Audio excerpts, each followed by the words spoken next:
Shalom, salam kenal. Perkenalkan nama saya Fante Matan, NIM 204-2023-0014, Prodi Misiologi Mata Kuliah Homilitika.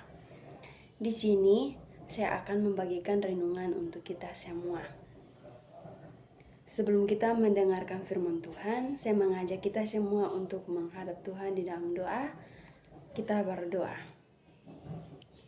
Tuhan, terima kasih karena pengertian Tuhan sehingga kami masih bisa ada di bumi ini dan bisa melihat dunia ini lagi.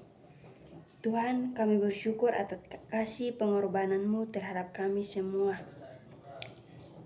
Di saat ini Tuhan, kami akan membaca dan merenungkan firman-Mu. Berkatilah kami Tuhan, sehingga firman-Mu yang kami baca, kami renungkan, bisa menjadi pedoman di hari hidup kami lepas hari. Ampuni setiap salah dosa kami Tuhan, karena hanya di dalam nama Tuhan Yesus kami berdoa. Haleluya, amin. Pembacaan firman Tuhan terpilih dalam kitab Kisah Para Rasul pasal 2 ayat 41 hingga ayat yang ke-47. Di bawah perikop cara hidup jemaat yang pertama. Orang-orang menerima perkataannya itu memberi diri dibaptis, dan pada hari itu jumlah mereka bertambah kira-kira 3.000 jiwa. Mereka bertekun dalam pengajaran rasul-rasul dan dalam persekutuan. Dan mereka selalu berkumpul untuk memecah roti dan berdoa. Maka ketakutanlah mereka semua, sedang rasul-rasul mengadakan banyak mujizat dan tanda. Dan semua orang telah menjadi percaya, tetapi bersatu, dan segala kepunyaan mereka adalah kepunyaan bersama. Dan selalu ada dari mereka yang menjual harta miliknya, lalu membagi-bagikannya kepada semua orang sesuai dengan keperluan masing-masing. Dengan bertekun dan dengan sehati, mereka berkumpul tiap-tiap hari dalam bait Allah. Mereka memecahkan roti di rumah masing-masing secara bergiliran, dan makan bersama-sama dengan gembira dan dengan tulus hati, sambil memuji Allah, dan mereka disukai semua orang, dan tiap-tiap hari Tuhan menambahkan jumlah mereka dengan orang yang diselamatkan. Demikianlah jawab pembacaan firman Tuhan untuk kita semua. Shalom. Yang menjadi renungan untuk kita adalah bagaimana kita sebagai orang Kristen atau orang percaya melihat kembali diri kita yang sekarang dan yang sudah berlalu, atau yang biasa orang sebut dengan masa lampau dan masa yang akan datang. Saudara-saudara yang dikasihi oleh Yesus Kristus, kehidupan kita di dunia ini, kita seringkali menjadi orang yang bodoh, atau orang yang tidak tahu atau tidak mau untuk mencari tahu apa sebabnya masalah akibat yang akan datang. Sebagai manusia, keterbukaan kita seringkali menjadi hal yang dirasakan itu mengancam. Karena apa?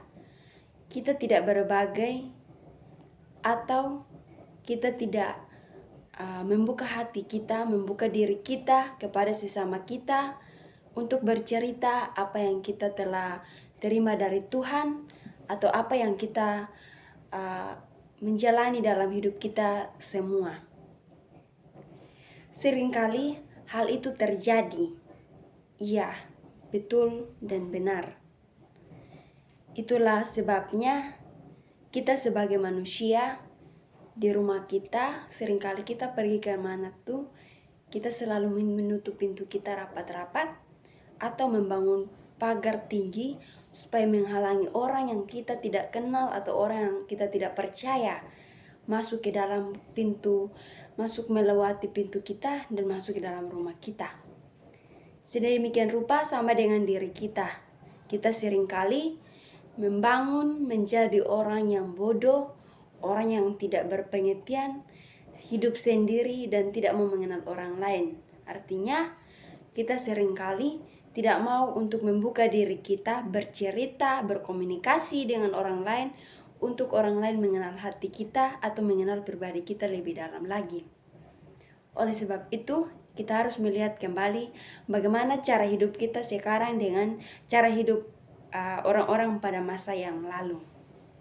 Dalam pembacaan firman Tuhan untuk kita semua, yang menjadi ayat perenung kita adalah bagaimana kita membuka diri kita, membuka hati kita untuk percaya kepada orang lain atau melihat kembali sisi positif dari orang lain.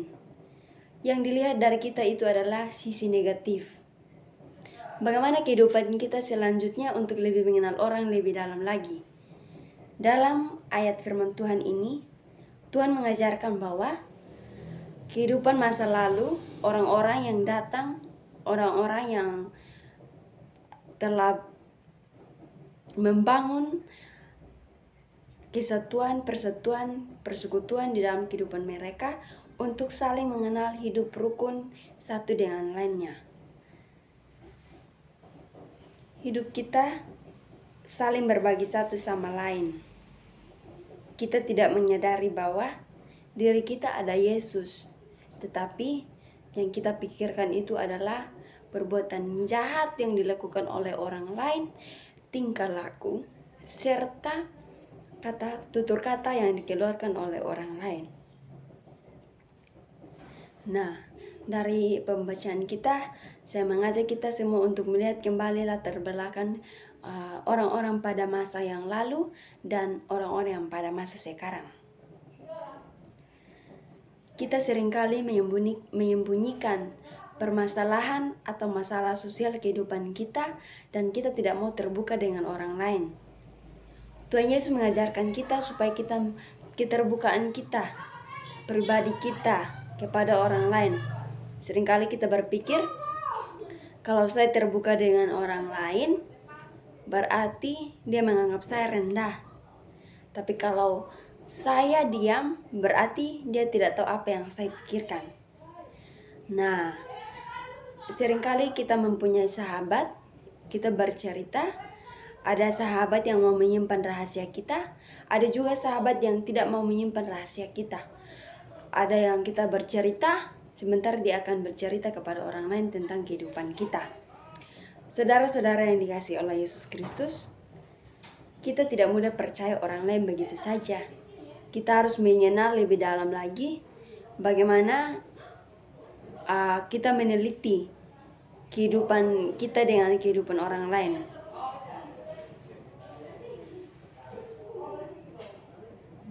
Dari ayat perenungan kita hari ini adalah kita harus hidup saling berbagi satu sama lain seperti orang-orang pada masa yang lalu. Yang diperlukan disembunyikan kematian dari diri bukan untuk disembunyikan karena khawatir serta dukungan doa bagi perbaikannya, sukacita atau duka cita. Baiklah sesuatu persekutuan bersama anggota Kristen lainnya.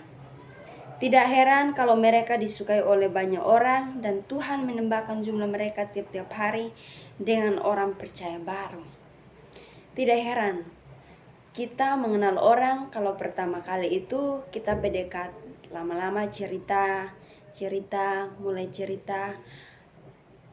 Kalau kita sudah mulai akrab dan sudah mulai asik bercerita dengan dia, itulah baru namanya kita mengenal lebih dalam lagi dan bercerita diri pribadi kita dalam kehidupan kita itu seperti mana.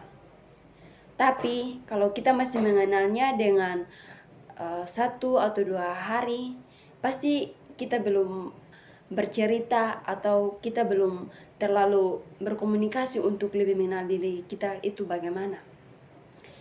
Nah, kita harus belajar dari cara hidup jemaat yang pertama.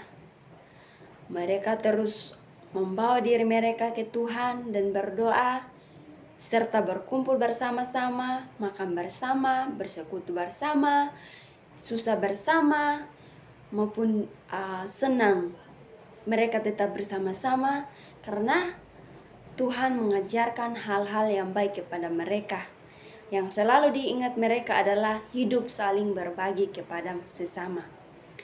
Seringkali dalam kehidupan kita kalau mau berbagi dengan sesama kita, pasti kita berpikir dulu, Kalau dia memberikan saya sesuatu, ya pasti saya punya, saya akan memberikan dia. Tapi kalau dia tidak mau untuk memberikan saya apa-apa, ya sudah, punyaan saya sendiri. Bagaimana saya harus membagi kepada kamu? Kamu kan pelit, ya. Mau dibilang kamu orangnya tidak mau berbagi, kenapa saya harus repot-repot untuk berbagi? Nah, Tuhan tidak mengajarkan hal-hal seperti itu. Apa yang kita punya, kita bagi kepada sesama kita. Apa yang kita tidak punya, kita diam. Kalau dia punya, dia bagi kita tidak boleh lihat, ada nanti saya bagi kasih dia bagi saya. Tidak boleh seperti itu. Tapi kita harus hidup kembali dan ikut kembali cara hidup jemaat yang pertama. Bagaimana kehidupan mereka dan bagaimana semua yang kita harus ikuti, dari makan bersama, berdoa bersama, bersekutu bersama, bahkan duka, suka, senang mereka bersama-sama. Nah, dari ayat perenungan kita untuk hari ini, yang menjadi kesimpulan atau pegangan bagi hidup kita itu adalah, sebagai orang percaya, kita mampu mengembangkan sikap hidup yang terbuka terhadap orang lain, khususnya bagi dalam komunitas, care group up, yang seharusnya menjadi bagian tak terpisahkan dan hidup kekristenan. Di dalam komunitas itulah kita saling berbagi, menghibur, dan melindungi satu sama lain di dalam Kristus, semua selalu bersama.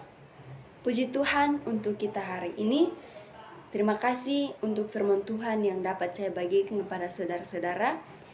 Semoga apa yang kita dengar, apa yang kita baca, bisa kita tanam dan tertabur di hati kita, serta kita melakukannya di hari hidup kita hari lepas hari.